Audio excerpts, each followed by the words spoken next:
Hello and welcome to Audiobook Avenue, the ultimate destination for audiobook lovers. Don't forget to hit that subscribe button to stay up to date on our latest uploads and never miss out on your next favorite audiobook. Thank you for choosing Audiobook Avenue. Dracula by Bram Stoker. Chapter 3. Jonathan Harker's Journal continued. When I found that I was a prisoner, a sort of wild feeling came over me. I rushed up and down the stairs, trying every door and peering out of every window I could find. But after a little, the conviction of my helplessness overpowered all other feelings. When I look back after a few hours, I think I must have been mad for the time, for I behaved much as a rat does in a trap. When, however, the conviction had come to me that I was helpless, I sat down quietly as I have ever done anything in my life, and began to think over what was best to be done. I am thinking still, and as yet have come to no definite conclusion. Of one thing only am I certain, that it is no use making my ideas known to the Count. He knows well that I am imprisoned, and as he has done it himself, and has doubtless his own motives for it, he would only deceive me if I trusted him fully with the facts. So far as I can see, my only plan will be to keep my knowledge and my fears to myself, and my eyes open. I am, I know, either being deceived, like a baby, by my own fears, or else I am in desperate straits, and if the latter be so, I need, and shall need, all my brains to get through. I had hardly come to this conclusion when I heard the great door below shut, and knew that the Count had returned. He did not come at once into the library, so I went cautiously to my own room and found him making the bed. This was odd, but only confirmed what I had all along thought, that there are no servants in the house. When later I saw him through the chink of the hinges of the door laying the table in the dining-room, I was assured of it. For if he does himself all these menial offices, surely it is proof that there is no one else in the castle. It must have been the Count himself who was the driver of the coach that brought me here. This is a terrible thought. For if so, what does it mean that he could control the wolves as he did, by only holding up his hand for silence? How was it that all the people at Bistritz and on the coach had some terrible fear for me? What meant the giving of the crucifix, of the garlic, of the wild rose, of the mountain ash? Bless that good woman who hung the crucifix round my neck, for it is a comfort and a strength to me whenever I touch it. It is odd that a thing which I have been taught to regard with disfavour and as idolatrous should in a time of loneliness and trouble be of help. Is it that there is something in the essence of the thing itself, or that it is a medium, a tangible help, in conveying memories of sympathy and comfort? Sometime, if it may be, I must examine this matter and try to make up my mind about it. In the meantime, I must find out all I can about Count Dracula, as it may help me to understand. Tonight he may talk of himself, if I turn the conversation that way. I must be very careful, however, not to awake his suspicion. Midnight. I've had a long talk with the Count. I asked him a few questions on Transylvania history, and he warmed up to the subject wonderfully. In his speaking of things and people, and especially of battles, he spoke as if he had been present at them all. This he afterwards explained by saying that to a boyar the pride of his house and name is his own pride, that their glory is his glory, that their fate is his fate. Whenever he spoke of his house, he always said we, and spoke almost in the plural, like a king speaking. I wish I could put down all he said exactly as he said it, for to me it was most fascinating. It seemed to have in it a whole history of the country. He grew excited as he spoke, and walked about the room pulling his great white moustache, and grasping anything on which he laid his hands, as though he would crush it by main strength. One thing he said, which I shall put down as nearly as I can, for it tells in its way the story of his race. We Zeklis have a right to be proud, for in our veins flows the blood of many brave races who fought as the lion fights for lordship. Here, in the whirlpool of European races, the Ugric tribe bore down from Iceland the fighting spirit which Thor and Woden gave them, which their berserkers displayed to such fell intent on the seaboards of Europe, aye, and of Asia and Africa too, till the peoples thought that the werewolves themselves had come. Here too, when they came, they found the Huns, whose warlike fury had swept the earth like a living flame, till the dying peoples held it in their veins, ran the blood of those old witches, who expelled from Scythia had mated with the devils in the desert. Fools! Fools! What devil or what witch was ever so great as Attila, whose blood is in these veins? He held up his arms. Is it a wonder that we were a conquering race? That we were proud? That when the Magyar, the Lombard, the Avar, the Bulgar, or the Turk poured his thousands on our frontiers, that we drove them back? Is it strange that when Arpad and his legions swept through the Hungarian fatherland, he found us here when he reached the frontier, that the Honfoglalas was completed there, and when the Hungarian flood swept eastward, the Zekelis were claimed as kindred by the victorious Magyars, and to us for centuries was trusted the guarding of the frontier of Turkeyland.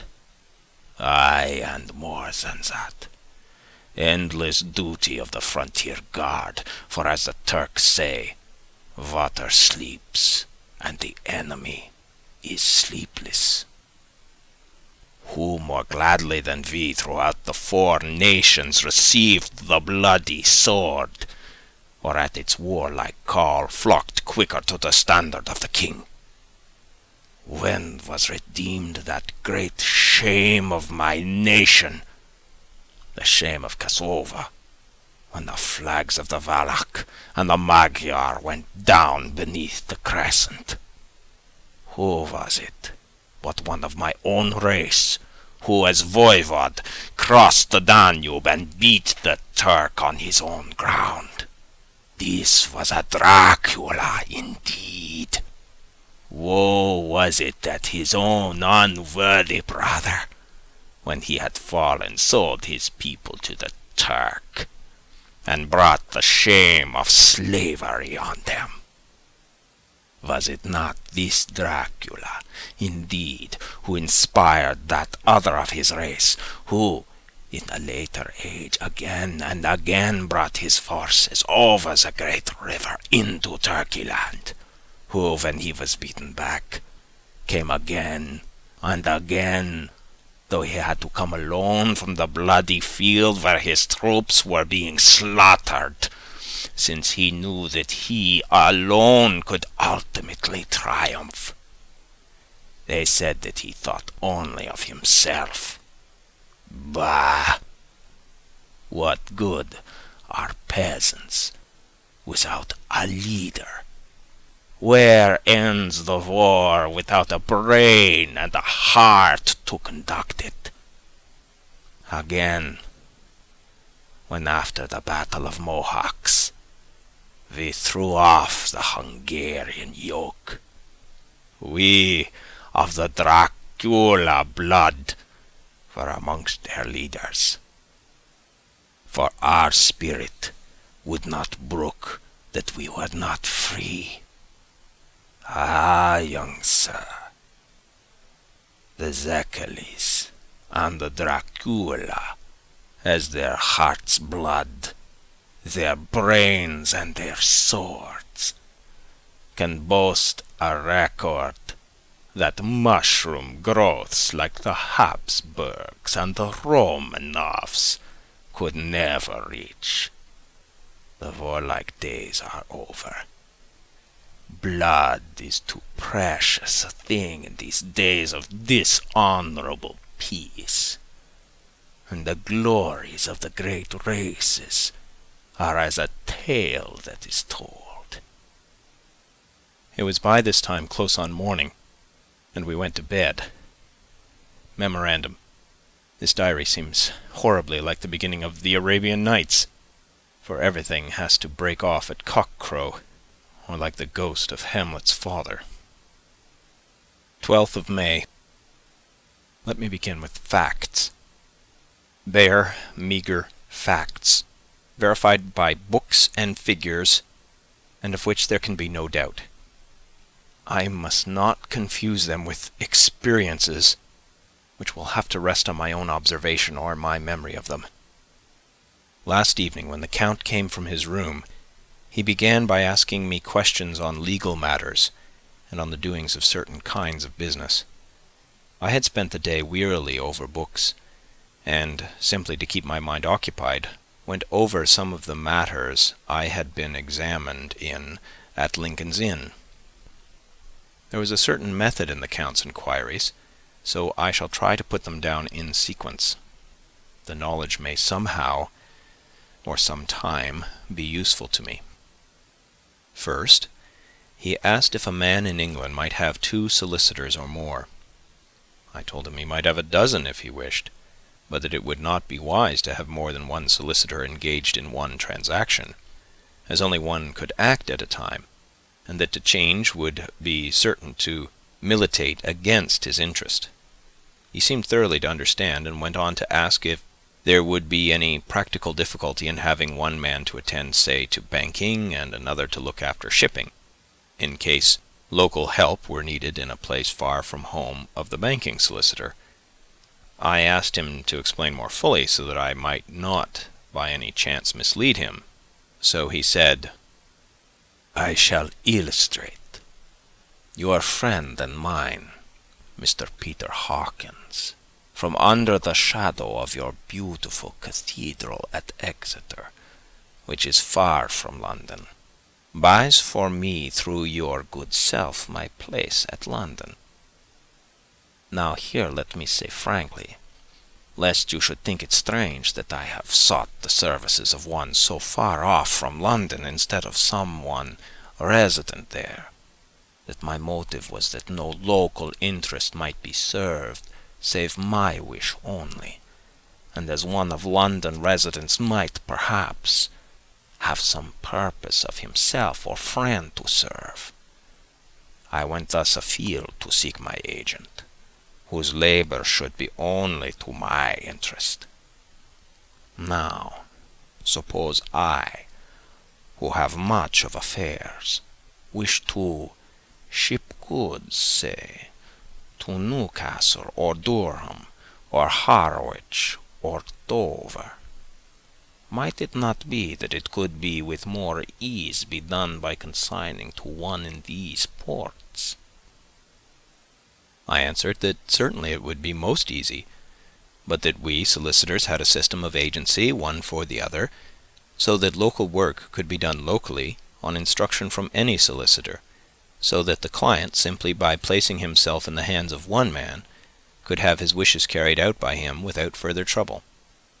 "But," said he, "I could be at liberty to direct myself. Is it not so?" "Of course," I replied, "and such is often done by men of business. who do not like the whole of their affairs to be known by any one person. Good, he said, and then went on to ask about the means of making consignments and the forms to be gone through, and of all sorts of difficulties which might arise, but by forethought could be guarded against.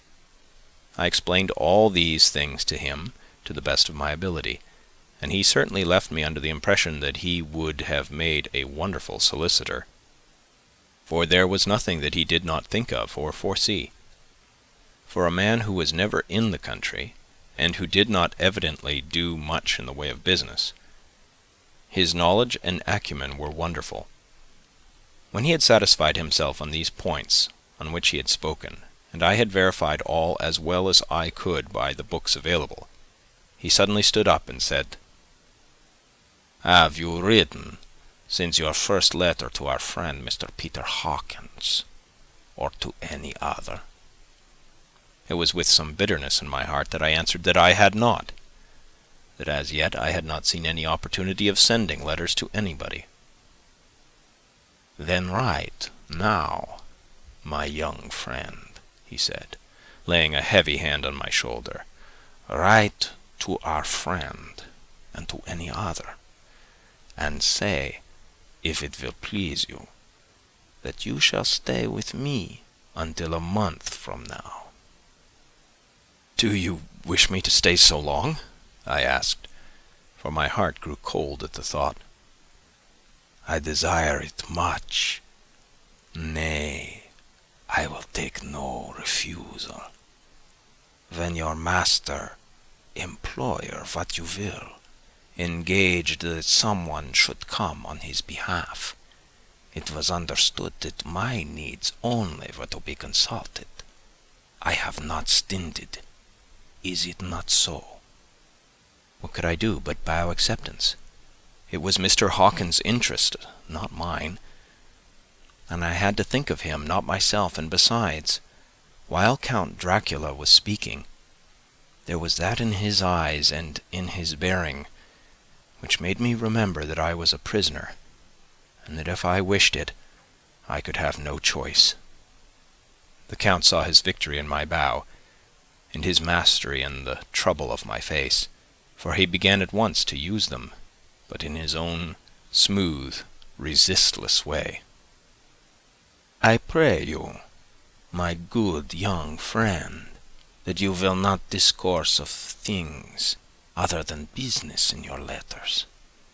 It will doubtless please your friends to know that you are well, and that you look forward to getting home to them. Is it not so?" As he spoke, he handed me 3 sheets of notepaper and 3 envelopes. They were all of the thinnest foreign post, and looking at them, then at him, and noticing his quiet smile, with the sharp canine teeth lying over the red underlip, I understood as well as if he had spoken that I should be more careful what I wrote, for he would be able to read it. So I determined to write only formal notes now, but to write fully to Mr. Hawkins in secret, and also to Mina, for to her I could write shorthand which would puzzle the Count, if he did see it.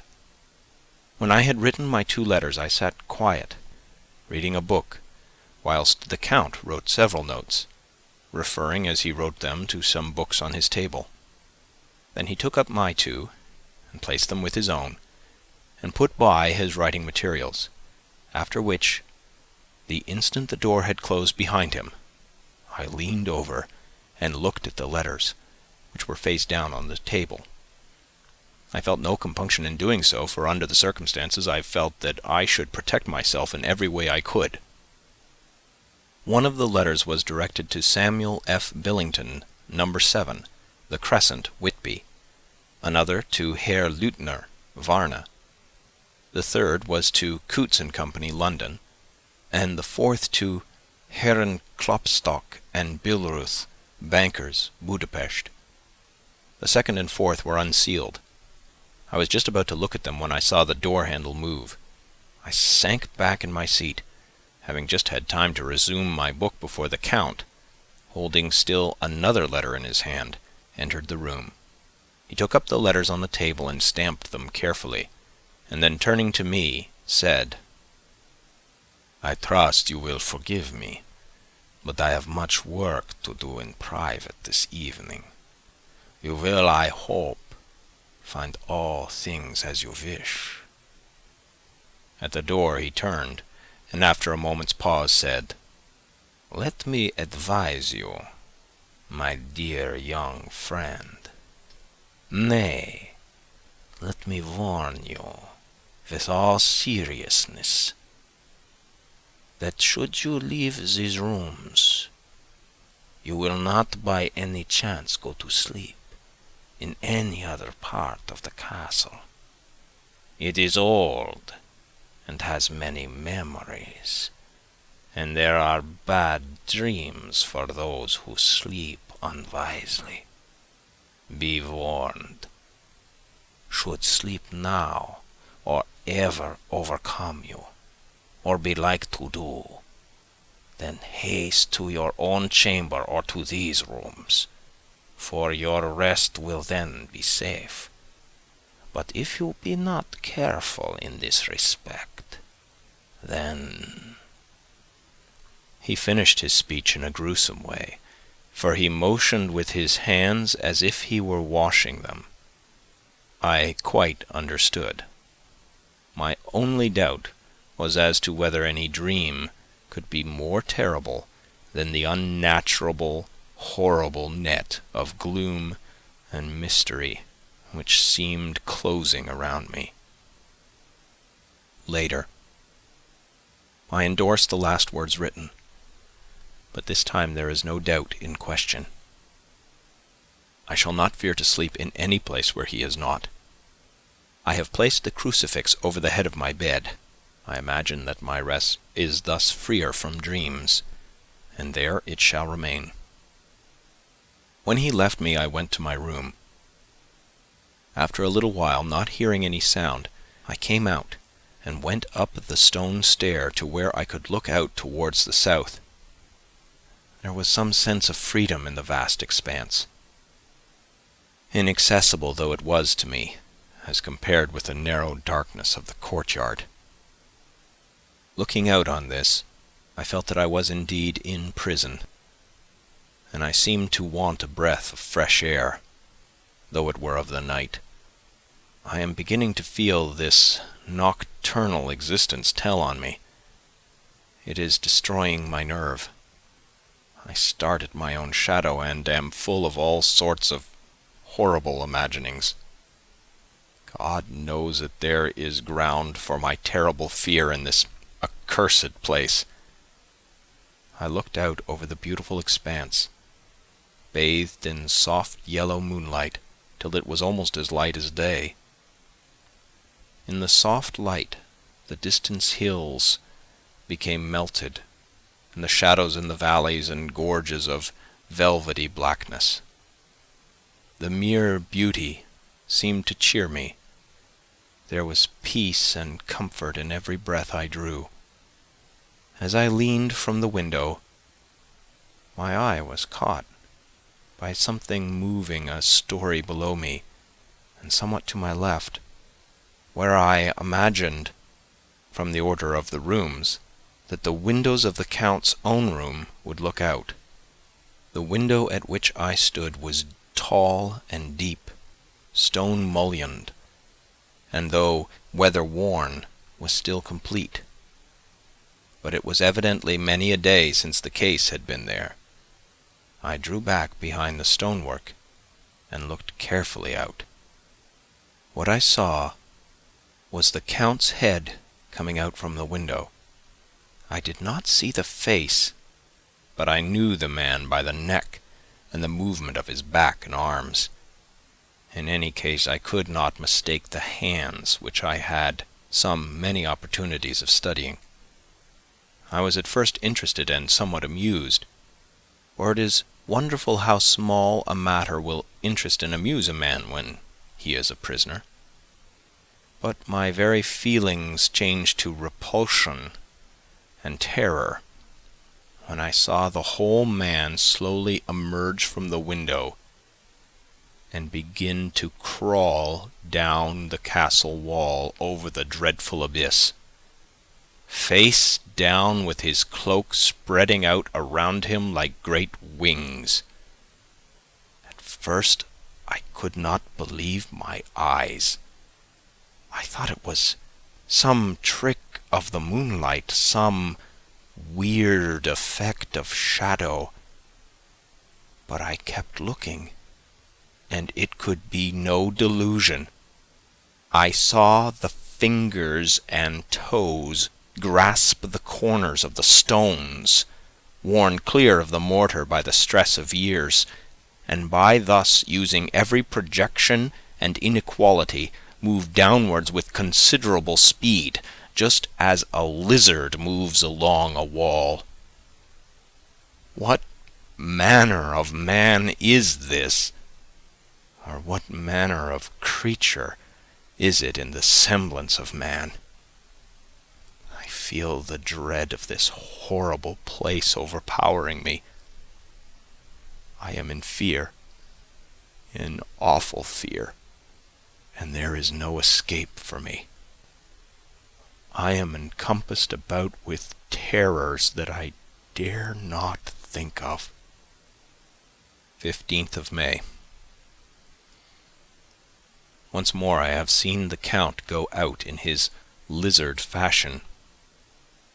He moved downwards in a sidelong way, some 100 feet down, and a good deal to the left. He vanished into some hole or window. When his head had disappeared, I leaned out to try and see more, but without avail. The distance was too great to allow a proper angle of sight.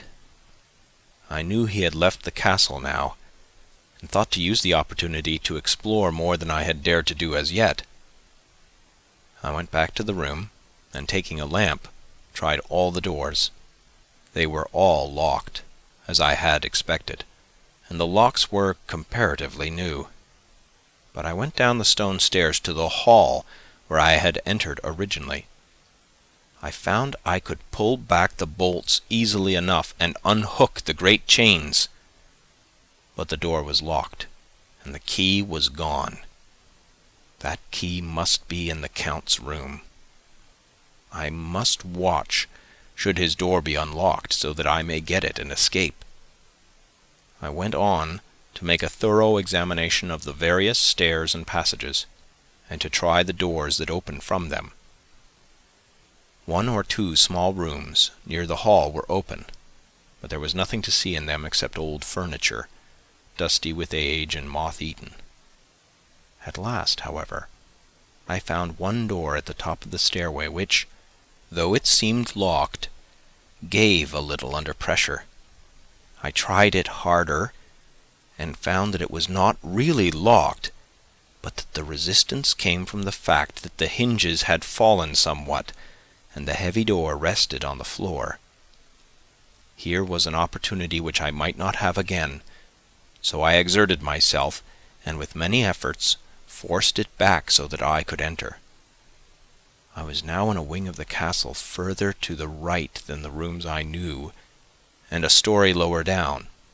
From the windows I could see that the suite of rooms lay along to the south of the castle, the windows of the end room looking out both west and south. On the latter side, as well as to the former, there was a great precipice. The castle was built on the corner of a great rock, so that on 3 sides it was quite impregnable, and great windows were placed here, where sling or bow or culverin could not reach, and consequently light and comfort, impossible to a position which had to be guarded, were secured. To the west was a great valley, and then rising far away, great jagged mountain fastnesses, rising peak on peak, the sheer rock studded with mountain ash and thorn, whose roots clung in cracks and crevices and crannies of the stone. This was evidently the portion of the castle occupied by the ladies in bygone days, for the furniture had more an air of comfort than any I had seen.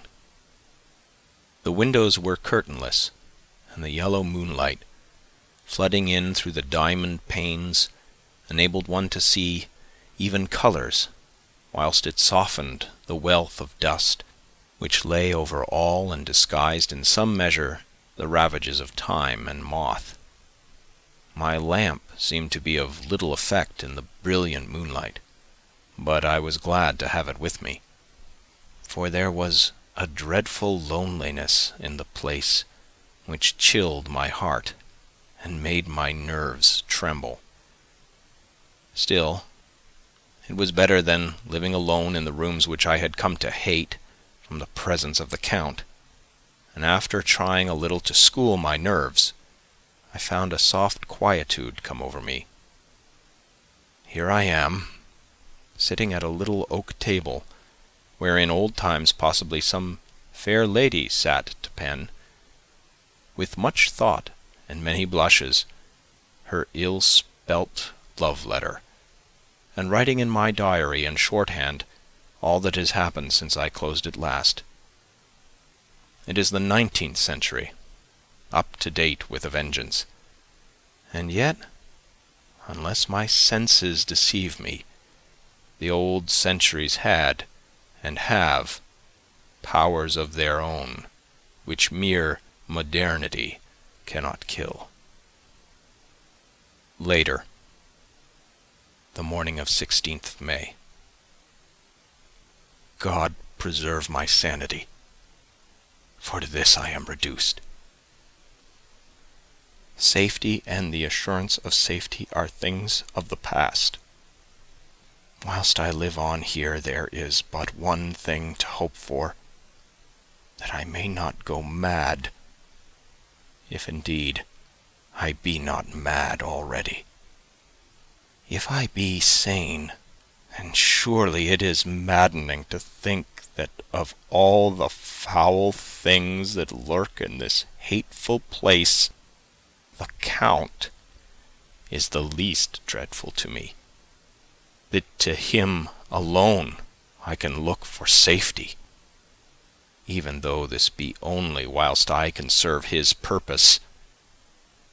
Great God, merciful God, let me be calm, for out of that way lies madness indeed. I begin to get new lights on certain things which have puzzled me.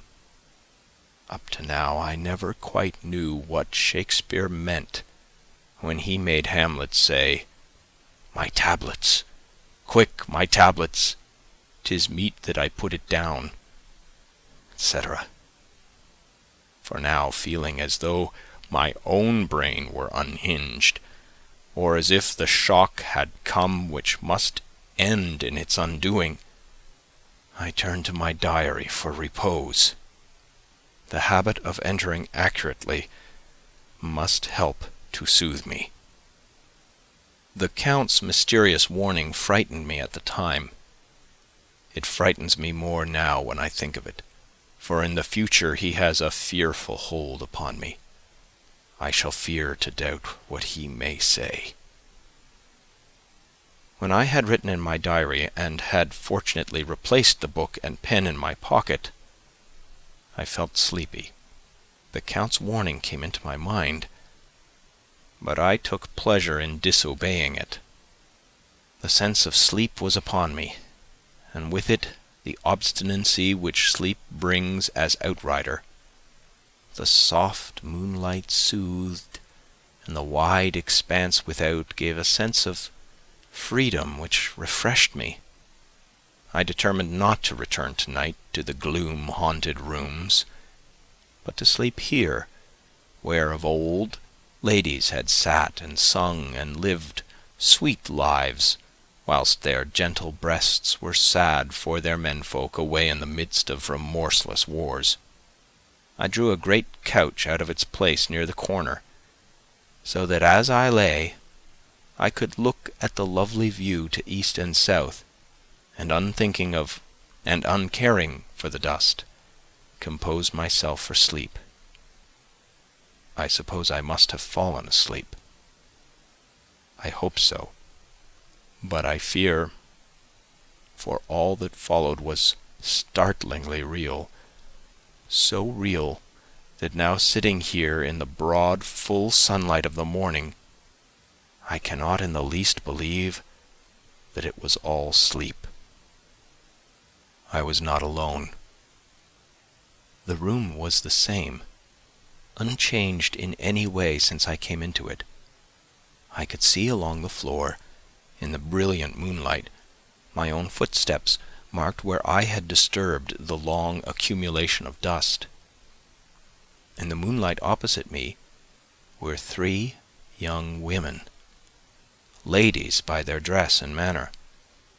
I thought at the time that I must be dreaming when I saw them. They threw no shadow on the floor. They came close to me and looked at me for some time, and then whispered together. 2 were dark and had high aquiline noses like the Count, and great, dark, piercing eyes that seemed to be almost red when contrasted with the pale yellow moon. The other was fair as can be, with great masses of golden hair and eyes like pale sapphires.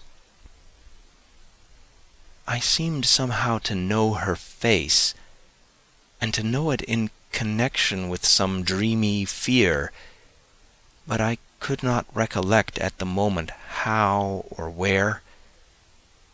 All 3 had brilliant white teeth that shone like pearls against the ruby of their voluptuous lips. There was something about them that made me uneasy, some longing, at the same time some deadly fear. I felt in my heart a wicked, burning desire that they would kiss me with those red lips. It is not good to note this down, lest some day it should meet Mina's eyes and cause her pain, but it is the truth. They whispered together, and then they all 3 laughed. Such a silvery, musical laugh, but as hard as though the sound never could have come through the softness of human lips. It was like the intolerable, tingling sweetness of water glasses when played on by a cunning hand. The fair girl shook her head coquettishly, and the other 2 urged her on. One said, "Go on. You are the first. We shall follow. Yours is the right to begin." The other added, "He is young and strong. There are kisses for us all." I lay quiet, looking out from under my eyelashes in an agony of delightful anticipation. The fair girl advanced and bent over me till I could feel the movement of her breath upon me. Sweet it was in one sense, honey sweet, and sent the same tingling through the nerves as her voice, but with a bitter underlying the sweet, a bitter offensiveness as one smells in blood. I was afraid to raise my eyelids, but looked out and saw perfectly under the lashes. The girl went on her knees and bent over me, simply gloating. There was a deliberate voluptuousness which was both thrilling and repulsive, and as she arched her neck, she actually licked her lips like an animal. till I could see in the moonlight the moisture shining on the scarlet lips and on the red tongue as it lapped the white, sharp teeth. Lower and lower went her head as the lips went below the range of my mouth and chin and seemed to fasten on my throat. Then she paused, and I could hear the churning sound of her tongue as it licked her teeth and lips, and I could feel the hot breath on my neck. Then the skin of my throat began to tingle as one's flesh does when the hand that is to tickle it approaches nearer, nearer. I could feel the soft, shivering touch of the lips on the super-sensitive skin of my throat, and the hard dents of two sharp teeth just touching and pausing there. I closed my eyes in languorous ecstasy and waited with beating heart. But at that instant, another sensation swept through me as quick as lightning. I was conscious of the presence of the Count and of his being, as if I lapped in a storm of fury. As my eyes opened involuntarily, I saw his strong hand grasp the slender neck of the fair woman, and with giant's power draw it back, the blue eyes transformed with fury, the white teeth champing with rage, and the fair cheeks blazing red with passion. But the Count! Never did I imagine such wrath and fury even to the demons of the pit. His eyes were positively blazing. The red light in them was lurid, as if the flames of hellfire blazed behind them. His face was deathly pale, and the lines of it were hard like drawn wires. The thick eyebrows that met over the nose now seemed like a heaving bar of white-hot metal. With a fierce sweep of his arm, he hurled the woman from him, and then motioned to the others as though he were beating them back. It was the same imperious gesture that I had seen used to the wolves.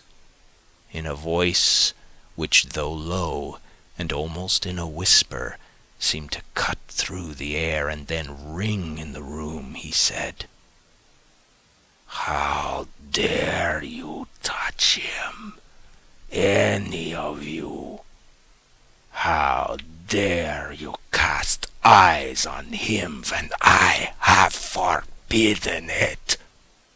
Back, I tell you all. This man belongs to me. Beware how you meddle with him, or you'll have to deal with me." The fair girl, with a laugh of ribald coquetry, turned to answer him. "You yourself never loved. You never love." On this the other women joined, and such a mirthless, hard, soulless laughter rang through the room that it almost made me faint to hear. It seemed like the pleasure of fiends. Then the Count turned, after looking at my face attentively, and said in a soft whisper, "Yes, I too can love. You yourselves can tell it from the past. Is it not so? Well, now I promise you that when I am done with him, you shall kiss him at your will. Now go, go!